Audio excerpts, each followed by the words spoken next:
दोस्तों, धार्मिक कथा 23 में स्वागत है। आज फिर एक नई कहानी के साथ। आप लोग बहुत सुने होंगे जन्म की कथा, लेकिन आज कथा में जानेंगे को गंगा मैया धरती पर कैसे आई और गंगा मैया की जन्म की कहानी सुने। ऋषि विश्वामित्र ने इस प्रकार कथा सुनाना आरंभ किया। पर्वतराज हिमालय की अत्यंत रूपवती, लावण्य में एवं सर्वगुण संपन्न दो कन्याएं थी। सुमेरु पर्वत की पुत्री मैना इन कन्याओं की माता थी। हिमालय की बड़ी पुत्री का नाम गंगा तथा छोटी पुत्री का नाम उमा था। गंगा अत्यंत प्रभावशाली और असाधारण देवी गुणों से संपन्न थी। वह किसी बंधन को स्वीकार न कर मनमाने मार्गों का अनुसरण करती थी। उसकी इस असाधारण प्रतिभा से प्रभावित होकर देवता लोग विश्व के ज्ञान की दृष्टि से उसे हिमालय से मांग कर ले गए। पर्वतराज की दूसरी कन्या उमा बड़ी तपस्विनी थी। उसने कठोर एवं असाधारण तपस्या करके महादेव जी को वर के रूप में प्राप्त किया।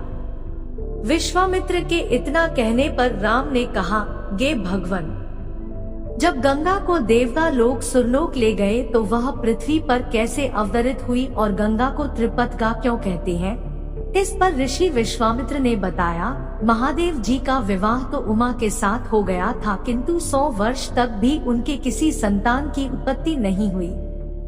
एक बार महादेव जी के मन में संतान उत्पन्न करने का विचार आया। जब उनके इस विचार की सूचना ब्रह्मा जी सहित देवताओं को मिली तो वे विचार करने लगे कि शिव जी के संतान के तेज को कौन संभाल सकेगा। उन्होंने अपनी इस शंका को शिव जी के सम्मुख प्रस्तुत किया।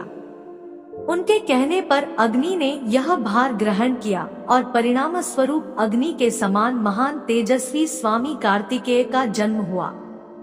देवताओं के इस षड्यंत्र से उमा के संतान होने में बाधा पड़ी तो उन्होंने क्रुद्ध होकर देवताओं को शाप दे दिया कि भविष्य में वे कभी पिता नहीं बन सकेंगे। इस बीच सुरलोक में विचरण करती हुई गंगा से उमा की भेंट हुई।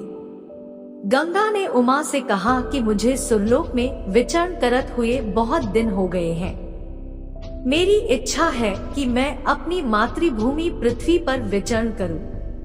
उमा ने गंगा आश्वासन दिया कि वे इसके लिए कोई प्रबंध करने का प्रयत्न करेंगी। वत्स राम, तुम्हारी ही अयोध्यापुरी में सगर नाम के एक राजा थे। उनके कोई पुत्र नहीं था।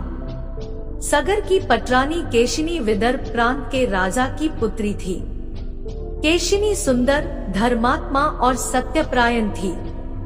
सगर की दूसरी रानी का नाम सुमति थी, जो राजा अरिष्टनेमि की कन्या थी।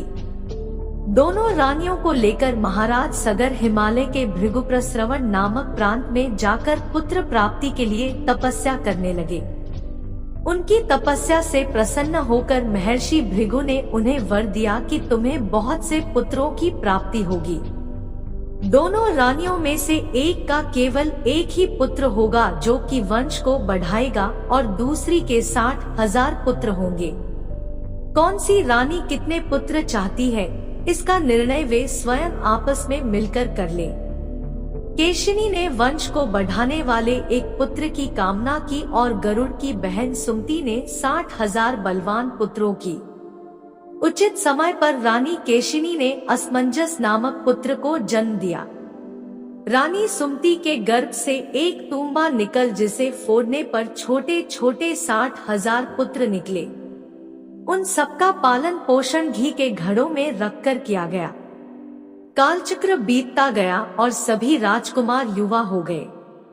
सगर का ज्येष्ठ पुत्र असमंजस बड़ा दुराचारी था और उसे नगर के बालकों को सरयू नदी में फेंक कर उन्हें डूबते हुए देखने में बड़ा आनंद आता था। इस दुराचारी पुत्र से दुखी होकर सगर ने उसे अपने राज्य से निर्वासित कर दिया। असमंजस के अंशुमान नाम का एक पुत्र था। अंशुमान अत्यंत सदाचारी और पराक्रमी था। एक दिन राजा सगर के मन में अश्वमेध यज्ञ करवाने का विचार आया। शीघ्र ही उन्होंने अपने इस विचार को कार्य रूप में परिणत कर दिया। राम ने ऋषि विश्वामित्र से कहा, गुरुदेव, मेरी रुचि अपने पूर्वज सगर की यज्ञ गाथा को विस्तार पूर्वक सुनने में है। आता कृपा करके इस वृतांत को पूरा सुनाइए। राम के इस तरह कहने पर ऋषि विश्वामित्र प्रसन्न होकर कहने लगे, राजा सगर ने हिमालय एवं विंध्याचल के बीच की हरी भरी भूमि पर एक विशाल यज्ञ मंडप का निर्माण करवाया। फिर अश्वमेघ यज्ञ के लिए श्यामकर्ण घोड़ा छोड़कर उसकी रक्षा के लिए पराक्रमी अंशुमान को सेना के साथ उसके पीछे पीछे भेज दिया। यज्ञ की संभावित सफलता के परिणाम की आशंका से भयभीत होकर इंद्र ने एक राक्षस का रूप धारण करके उस घोड़े को चुरा लिया। घोड़े की चोरी की सूचना पाकर सगर ने अपने 60,000 पुत्रों को आदेश दिया कि घोड़ा चुराने वाले को पकड़कर या मारकर घोड़ा वापस लाओ। पूरी पृथ्वी में खोजने पर भी जब घोड़ा नहीं मिला तो इस आशंका से कि किसी ने घोड़े को तहखाने में न छुपा रखा हो, सगर के पुत्रों ने संपूर्ण पृथ्वी को खोदना आरंभ कर दिया। उनके इस कार्य से असंख्य भूमितल निवासी प्राणी मारे गए।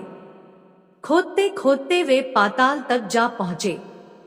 उनके इस नृशंस कृत्य की देवताओं ने ब्रह्मा जी से शिकायत की तो ब्रह्मा जी ने कहा कि ये राजकुमार क्रोध एवं मद में अंधे होकर ऐसा कर रहे हैं। पृथ्वी की रक्षा कर दायित्व कपिल पर है, इसलिए वे इस विषय में कुछ न कुछ अवश्य करेंगे। पूरी पृथ्वी को खोदने के बाद भी जब घोड़ा और उसको चुराने वाला चोर नहीं मिला तो निराश होकर राजकुमारों ने इसकी सूचना अपने पिता को दी। रुष्ट होकर सगर ने आदेश दिया कि घोड़े को पाताल में जाकर ढूंढो। पाताल में घोड़े को खोजते खोजते वे सनातन वसुदेव कपिल के आश्रम में पहुंच गए। उन्होंने देखा कपिल देव आंखें बंद किए बैठे हैं और उन्हीं के पास यज्ञ का वह घोड़ा बंधा हुआ है। उन्होंने कपिल मुनि को घोड़े का चोर समझकर उनके लिए अनेक दुर्वचन कहे और उन्हें मारने के लिए दौड़े। सगर के इन कुकृत्यों से कपिल मुनि की समाधि भंग हो गई। उन्होंने क्रुद्ध होकर सगर के उन सब पुत्रों को भस्म कर दिया। दोस्तों, तो हमारे हिंदू ग्रंथ के अनुसार परमान मिलता है जो आप लोग के बीच प्रस्तुत किया हूँ। आप लोग कमेंट करके जरूर बताएं कि कैसी लगी हमारी कहानी। और हिंदू समाज से आप लोग हैं तो और सनातन धर्म को मानते हैं तो ऐसी ऐसी कहानी सुनने के लिए हमारे चैनल को सब्सक्राइब करें और ऑल परेश जरूर। धन्यवाद।